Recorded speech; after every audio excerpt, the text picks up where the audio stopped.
गोरखपुर नामक गांव में लखन नाम का एक युवक रहा करता था।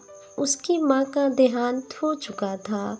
लखन का ब्याह 15 साल की उम्र में ही हो चुका था, लेकिन माँ का स्नेह छाया न मिलने के कारण जैसे वह निसहाय हो गया था।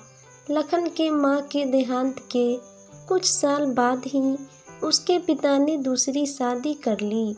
नई माँ के आने से एक अंधकार का पर्दा सा उसके जीवन पर पड़ गया। उसे अपनी माँ की तरह स्नेह नई माँ से नहीं मिल पा रहा था। एक दिन वह नाराज होकर घर से निकला और ससुराल चला गया। उसके वहाँ से चले जाने के कुछ साल बाद ही उसके पिता की मृत्यु हो गई। पिता की मृत्यु पर वह अपने घर आया। कुछ दिन वहाँ रुका और अपने हिस्से का जायदाद बेचकर ससुराल चला गया। ससुराल में उसे सास से मृत माँ स्नेह का आनंद मिलने लगा। जब उसने सारे रुपए ससुराल वाले को दे दिया तो उसका आदर सत्कार दुगुना हो गया। लेकिन ज्यों-ज्यों दिन गुजरते गए उसका मान सम्मान घटता गया। शुरू में देवता की तरह आदर होती थी, कुछ दिनों बाद घर का आदमी बन गया और अंत में घर का दास हो गया। अब रोटी में भी बाधा पड़ गई। उसका अपमान होने लगा। वह सारा दिन कोल्हू के बैल की तरह खटता, खेतों में मेहनत करता। घर आता तो कोई भूखे को रोटी भी न पूछता। अभी उसकी उम्र ही क्या थी। बची उम्र इस घर में कैसे कटेगी। और तो और उसकी स्त्री ने भी आंख फेर ली। लखन के 2 जवान साले थे। अब वे अपने को घर का मालिक समझते थे और लखन को फालतू आदमी। सास और साले अब उसके मुंह पर ही कहने लगे थे, हमने कोई उम्र भर का ठेका लिया है क्या? कुछ पैसे देकर क्या हमें खरीद लिया है?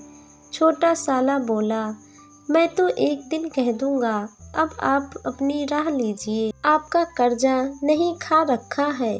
लखन की पत्नी नीभा भी भाइयों और माँ की हाँ में हाँ भरती और अपनी पति की बुराई करती। जब भी लखन कुछ कहता उसे ताना मारती कि 10 साल हो गए, एक पीतल का झुमका तक नहीं बनवा कर दिया। सास हमेशा कहती कि तुम मेरे बेटों की बराबरी कैसे कर सकते हो। आखिर में तंग आकर लखन ने वहाँ से चले जाने का निश्चय किया। अपनी पत्नी नीभा से पूछा, तुम साथ चलोगी? उसकी पत्नी बोली, कहाँ जाओगे? मैं तुम्हारे साथ नहीं जाऊंगी। लखन अपने घर को निकल पड़ा।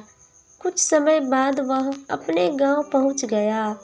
अपने घर पहुंचकर वह बहुत खुश हुआ। बचपन की सारी यादें, सारी खुशियाँ लौट आई। वह अपने पुराने साथी झगड़ू के गले से लिपट गया। गांव की अमराइयाँ खेत खलिहान जैसे उसका स्वागत करने में लपक रहे थे। घर में भी माता के रूप में उसे अपनी स्नेहमयी माता के दर्शन हुए। माता और उसके 2 छोटे-छोटे लड़के। लखन को देखकर दोनों भाई बहुत खुश हुआ। घर का कोना-कोना खुशी से झूम उठा, जैसे कि घर में लखन का ही इंतजार था। लखन की दूसरी माँ लखन को स्नेह भरी नजरों से देखने लगी। फिर उसने लखन से कहा, बेटा तुम इतने दिन हमसे क्यों दूर रहे? हम सब और ये घर तुम्हारा राह देख रहे थे। बेटा हम सब तेरे अपने हैं, अब कभी भी ये घर छोड़कर मत जाना। पिता के जाने के बाद अब तुम ही तो हमारी सहारा हो। माँ की ममता वाली बात सुनकर लखन ने दोनों भाई को गले से लगा लिया। अगले ही दिन से कंधे पर हल रखकर खेती करने में जुट गया। उसके मुख पर मुस्कुराहट था, आंखों में गर्व।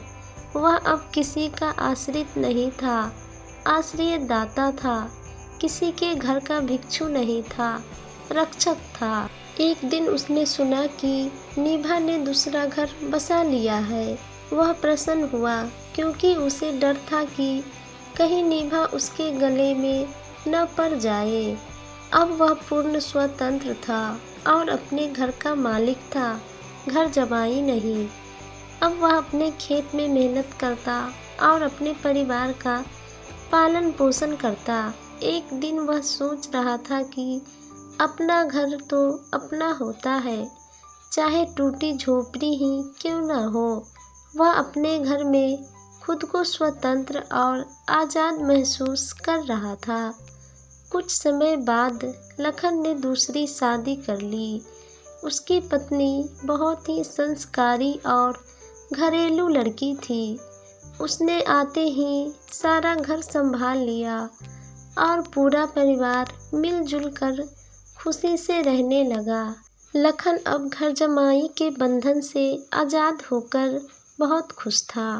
वह अपने ही गांव में मेहनत करता और उसके बदले जो भी कमाता उसमें ही अपना परिवार का पालन पोषण करता और खुशी से अपना जीवन बिताता। कुछ समय बाद लखन का एक संतान हुआ और उसका परिवार पूरा हो गया।